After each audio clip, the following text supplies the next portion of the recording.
Hello and welcome back to the Try Physio YouTube channel. Today we're going to be talking about a specific type of strengthening exercise known as plyometrics.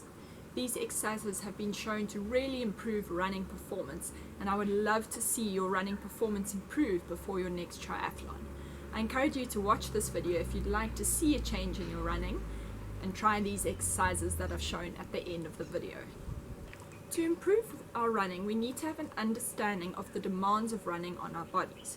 Once we know what the demands are, we can work on the specific aspects of our bodies to optimize their function. How do you actually improve running?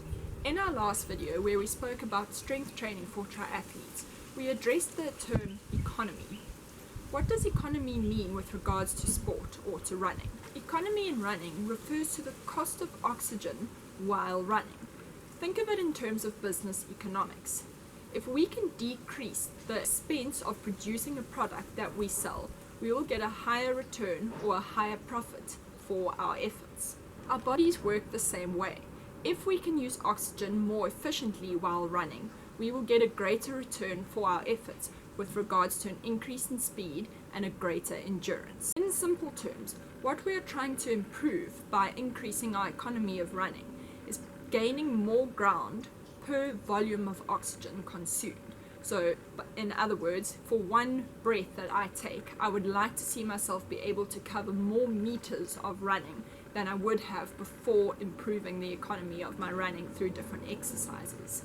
Non-modifiable factors would be gender and age, while modifiable factors would be things that we are going to discuss further in this video, such as stride length, stride frequency, or our body's ability to store and release energy through our muscles and tendons. The ability our muscles have to store and return energy forms an important part of a cycle known as the stretch-shorten cycle.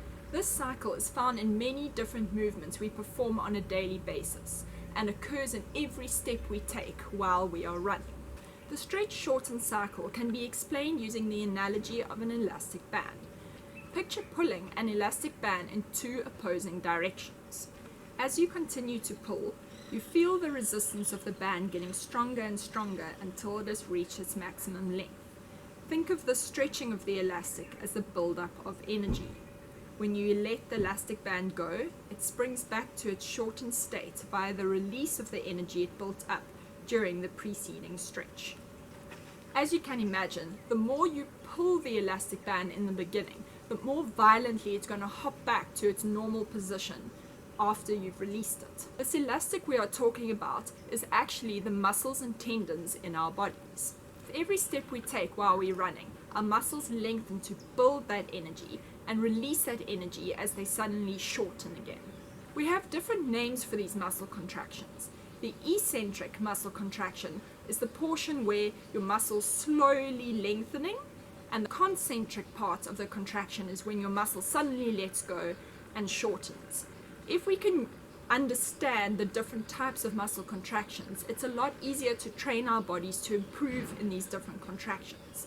There are very specific exercises that just focus on the eccentric portion of movement or the concentric portion of movement.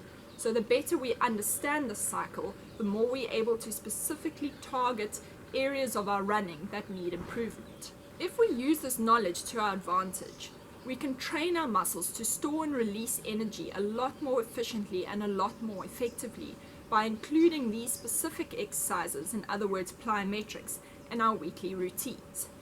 These exercises use hopping, bounding, and jumping movements to train the storage and release of energy in the stretch-shorten cycle. This workout can be done in isolation as a running-specific training program on 3 days of the week, or it can be included in a warm-up or a cool-down session before or after your run. The single-leg vertical hops look quite awkward in this video. What you're trying to do is generate power through one leg to propel yourself up into the air and then to land gently on two legs. Once you have landed on two legs, you need to transfer your weight back onto one leg to be able to push yourself up again off that leg. Try and keep yourself as upright as possible during this movement. The vertical springing jumps are almost like little mini jumps. you're trying to generate as much force as you can through your Achilles and calf complex. The aim here then is not to get too much movement at your knees and your hips, but to try and derive all the power from your calf muscles by just pointing your toes and pushing up off the balls of your feet to generate power to push yourself into the air. Wall running. This can be a very tough exercise if you do high repetitions of it. I want you to place your bent knee back against the wall so that your foot is flat.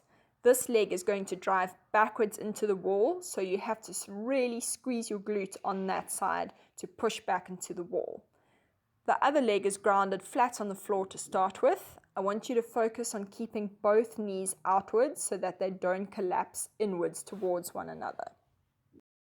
Perform a single leg squat action and reciprocate this with your arm movement to make as though you are running.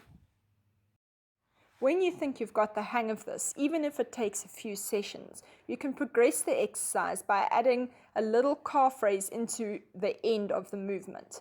So once you've gone down into your squat and you're pushing back up, you can then lift up onto your toes and repeat the movement.